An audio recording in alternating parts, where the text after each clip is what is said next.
जी नाज़रीन, अब वज़ीर-ए-आज़म इमरान खान का फ्रेंच जर्नलिस्ट ली फ़गारो के साथ खुसूसी इंटरव्यू आपसे शेयर करेंगे। Thank you for your time, and thank you for accepting me as a guest in your country.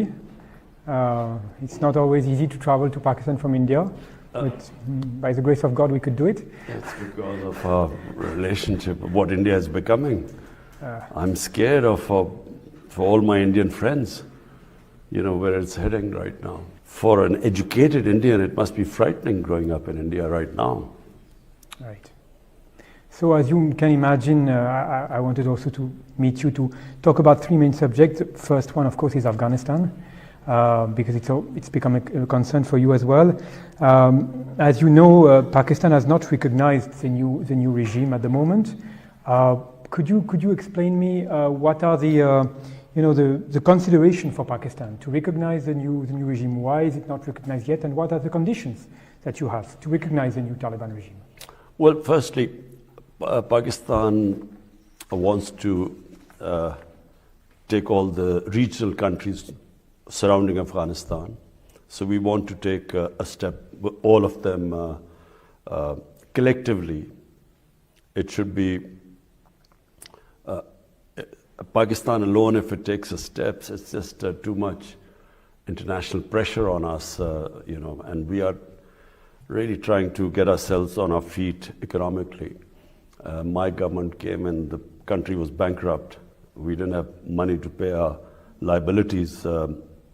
So therefore, our main consideration right now is our economy.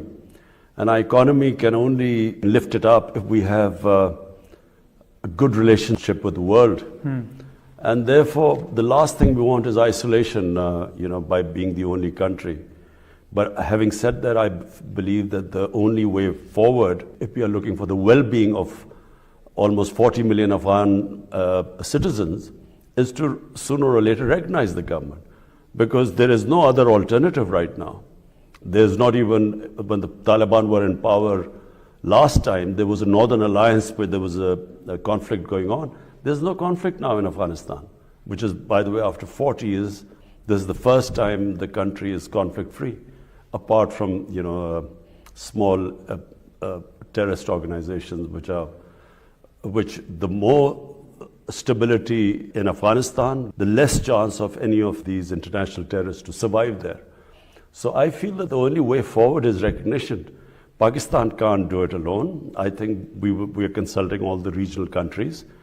But, for the well-being of the people of Afghanistan, sooner or later they will have to recognize Afghanistan. Now the question is, what are the conditions? Now, as far as I can see from, there's an international consensus that there should be one inclusive government. And number two, human rights, specifically female rights, women rights. So the Taliban government pledged both. They've talked about human rights and they've talked about inclusive government. Now the question is, what will it take for the world to be satisfied that the Taliban meet the condition? Right. This is really the condition, because they've agreed to the two conditions. So actually, you're talking about women's rights, for example. When Mr. Mutaki was here in Islamabad for the OIC summit, for example, this issue of women's rights, was it raised with him, and what did he say? I mean, as you know, so far in some provinces, universities are still closed for women. Some schools are also still closed. Did he give concrete word on this issue? Was he it's not concrete. They agreed to the principle. Right. How they will go about it, if anyone is familiar with the Afghan character, they should realize that they are very, very proud people. And, you can't push them. They hate outside interference. In 2001, Pakistan was one of the three countries that recognized Afghanistan. Yet when Pakistan tried to tell the Taliban, to hand over Osama bin Laden to the Americans, they point blank refused. So there's a limit to what outside interference or pressure can do to a government, specifically a government which is fiercely independent like the Taliban. So just a caution that if anyone thinks that you can force them, the pace of what they believe is an inclusive government and human rights, well, it's not going to happen. And we should not expect, what we expect women's rights, according to what the people of Afghanistan think and what are Western women's rights. There's a big gulf between the two, and that's not going to happen. Western-style women's rights, if that is an expectation in Afghanistan, will not happen. But, they've agreed that girls should be allowed to study. So that's, there's no, at least that one point they have, when they came here, they agreed. Right. They said, we are just taking our time, we are seeing the right conditions, but they've agreed to that. Right.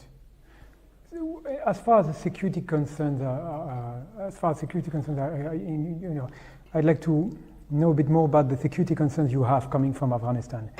More precisely, you know that the Tehrik-e-Taliban Pakistan has bases in eastern Afghanistan, especially Loya-Paktia. There are also the possibility that some Baloch insurgent groups could be also active from Afghanistan. They've carried out a couple of attacks against Pakistan recently. Are these some of your most pressing concerns that you have at the moment?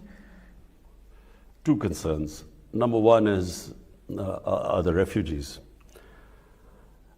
Pakistan already has over 3 million Afghan refugees. And the worry is, if things deteriorate in Afghanistan, if this humanitarian crisis gets worse, then there will be a bigger flow of refugees into the country. Already, we have almost, since the fall of Kabul, we have almost 240,000 Afghans who've come into Pakistan.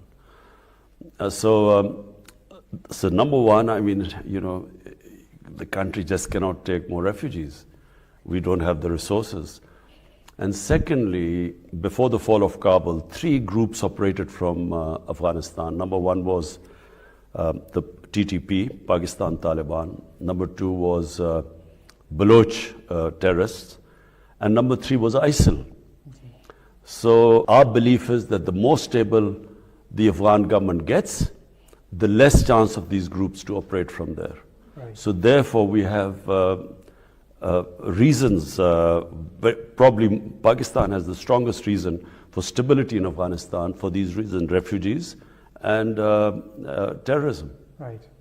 So it means that when the Afghan Taliban are saying that they will not allow their country to be used by terrorist organization against any other country, do you trust them when they say that? Yes, I trust them. Right. I think anyone who has who dealt with the Afghan Taliban, and I'm talking even of in 2000, one thing you can say is that they used to stick to their word. I mean, when when our truckers or people used to go, after the Taliban took over, when they used to go to Afghanistan, previously, after every 50 miles, there was a warlord who used to take money. When Taliban came into power, basically there was complete security everywhere. And when they guaranteed security, you got it. So we believe that they will, because it's in their interest. What Taliban or government would want most of all is to look after their people, and they can only look after them if there's security and trade. Right. So I think yes, as I said, not only our government, all the neighbors believe that stability in Afghanistan is extremely important. For Central Asian republics, Afghanistan, from Pakistan and Central Asian republics' point of view, it connects Pakistan. Through Afghanistan, we get connected to Central Asia, and they get connected to the Indian Ocean, where they can take the goods out. So all of us are interested in stability there. Right. So when the UN points out that the Taliban still have connections with Al-Qaeda and other foreign jihadist organizations, you think these concerns are not justified? Well, you see, the Taliban will suffer if there's, if there's terrorism from Taliban soil, international terrorism, then they are going to suffer. So it's in their interest to stop the international terrorism. Right. Okay. Let's talk about France a bit. Can you tell me about how do you see the trajectory of the French-Pakistan relation for this year and the years to come? How would you like to boost the bilateral relationship? I think France is a very important country for Pakistan. Firstly, I mean, Pakistan has half its exports, almost half, are into the European Union. France is one of the most important countries and a trading partner. So my Pakistan's main interest is to fix our economy, make our country stand on its feet, care about the 220 million Pakistanis. So therefore, my main interest is the economy. And because of that, France is extremely important for us. What are your requirements? What are your plans or ideas to strengthen this bilateral relationship? Do you have any particular ideas in mind that you would like to implement? Well, I mean, because of COVID, there was hardly any international travel or communication. You had virtual meetings everywhere. So, but ideally, I would like to meet President Macron and discuss our bilateral ties. Yes. Right. Have you been able to plan a phone call with him so far? Yes, I've spoken to President Macron twice. Okay. So when do you think Pakistan will appoint an ambassador in Paris? I think we are in the process of doing so. Right. Okay. Of course, I would like to talk to you about the bilateral relation between India and Pakistan, which you've mentioned at the beginning of this interview, these big two nuclear powers of South Asia. Would you say that, so the abrogation of the autonomy of Jammu and Kashmir was completely unexpected for everyone. Would you say that Pakistan's security concerns vis-à-vis India has increased since then? Yes. It was the 5th August 2019 decision of India to change unilaterally the status of Kashmir. That was the beginning when our relationship just there is no relationship since then, because this is going against the United Nations Security Council resolution. And not just that, it is the way the RSS-led BJP government in India, the way it has conducted its policy towards Pakistan and specifically towards Kashmir. It is, I'm afraid, right now, there's a lot of anxiety in our part of the world that we are not dealing with a rational government. We're dealing with a government which ideology is based on hate towards Muslims, towards minorities, specifically towards Pakistan. And it's not a rational government where we can talk to them. Right.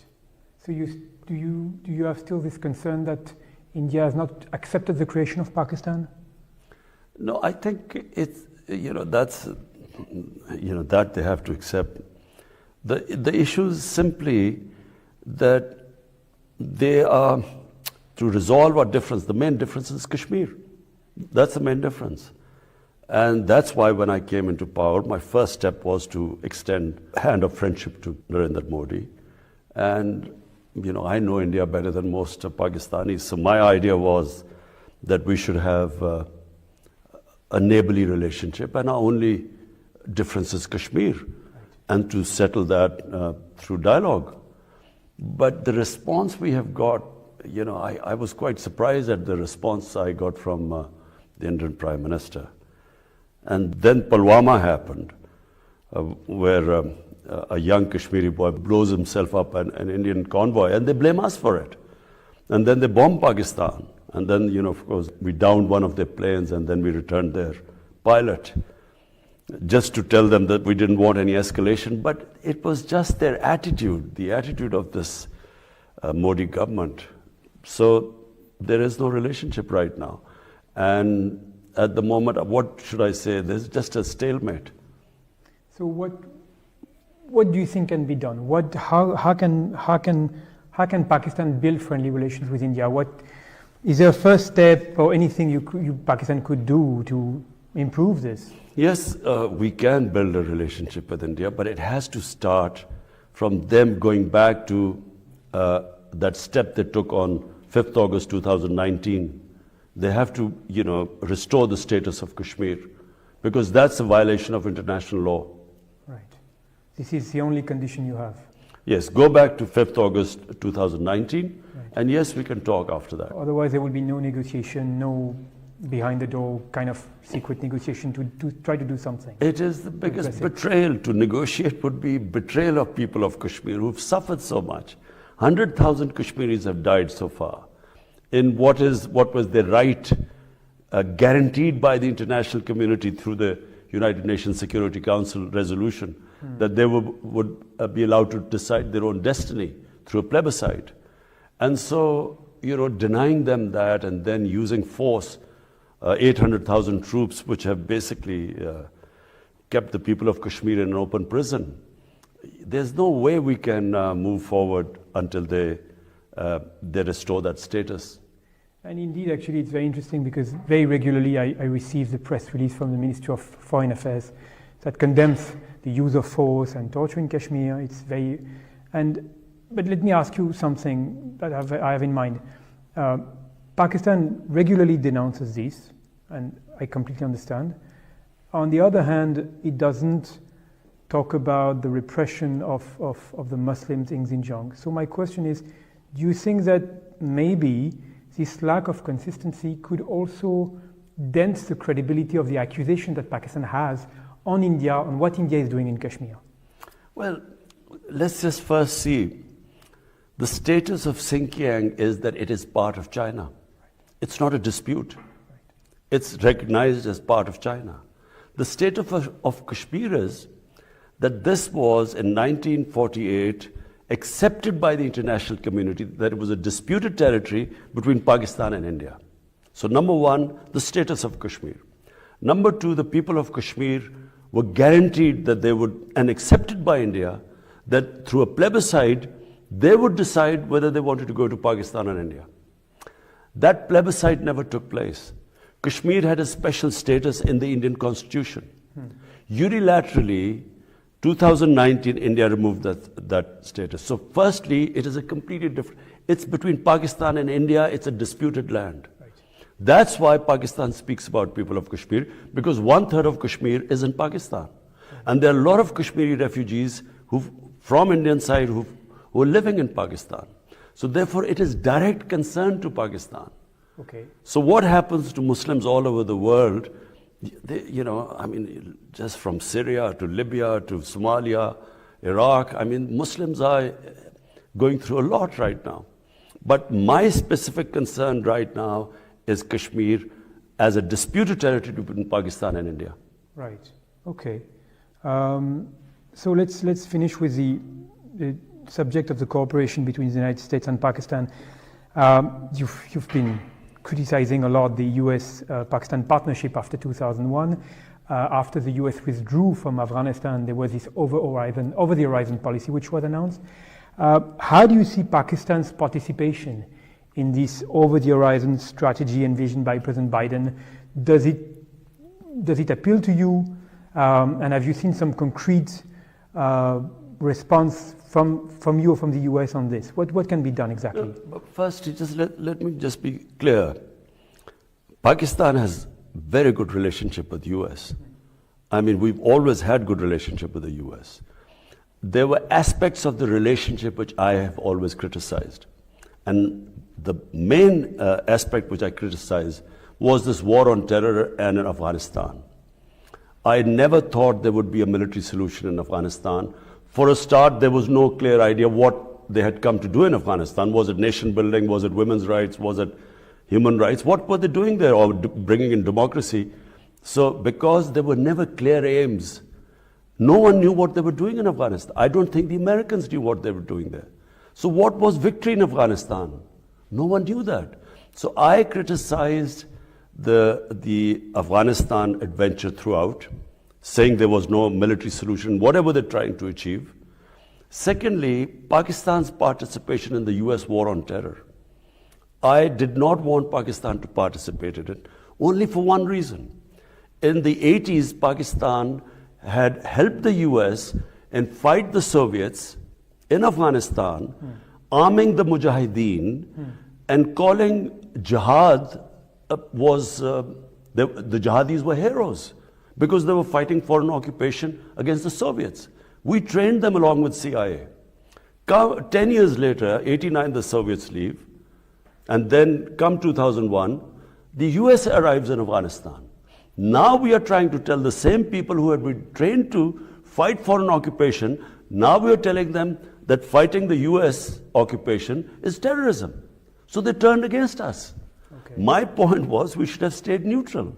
So the Pakistani Taliban turned against us because all the operations against the Soviets took place from the tribal areas, adjoining districts to Afghanistan. They became Pakistan Taliban who turned against us. And secondly, the old Mujahideen groups, they turned against us, like Al-Qaeda. So Pakistan lost 80,000 people. I mean, which ally of the US lost so many people? And yet Pakistan got blamed for the failure in Afghanistan. So I disagreed with that. But apart from that, right now we have shared aim with the US. We want no terrorism from Afghanistan. We are against international terrorism. So is the US. So we have a shared interest. And I hope that US also realizes that they originally came to Afghanistan to fight international terrorism, Al-Qaeda. And now if it goes into chaos, you could end up the same position again. So therefore, we have a shared interest for stability in Afghanistan. Okay, so does that mean that Pakistan will participate in this over-the-horizon policy strategy? It can only happen with the permission of the Taliban government. And if they allow it, then it can happen. But otherwise, last thing we want is another conflict with this now Afghan government. After having lost 80,000 people now, Pakistan cannot afford another conflict. So we will be partners in peace with the US, but not in conflict. Okay. Let me ask you a bit of a personal question, but when I was living in Pakistan at the end of the 2009, 2013, Secretary of State Hillary Clinton came to Pakistan for a visit, and she was asked by a student in Lahore that, you Americans, you abandoned us after 89. What are the guarantees that we have that you will not abandon us again? Now, the United States have shifted their priorities away from this region. Do you feel that you've been betrayed again? Frankly, I don't blame the United States. I blame our own leadership. The job of the leadership of this country is to protect the interest of its own people. It's not the job of the United States to protect the interest of Pakistani people.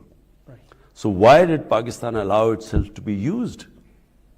Clearly, we became part of the US war against the Soviets through Afghanistan, in 80s. But once that was over, a year later, sanctions were slapped on Pakistan. So Pakistan should have learned then. That's why I opposed, Pakistan joining the US war on terror after 2001, because number one, we had trained these Mujahideen to fight foreign occupation. Now, how were we going to stop them? And when we joined them, they turned against us. But secondly, we felt used after when we were in 91, these pressless sanctions were imposed on Pakistan. After Pakistan was neighboring, we had 4 million Afghan refugees. We had Kalashnikovs in us, first time. We had sectarian militant groups left in Pakistan, fallout of the Afghan jihad in the 80s. So now, by joining them, I opposed it. I thought we should stay neutral.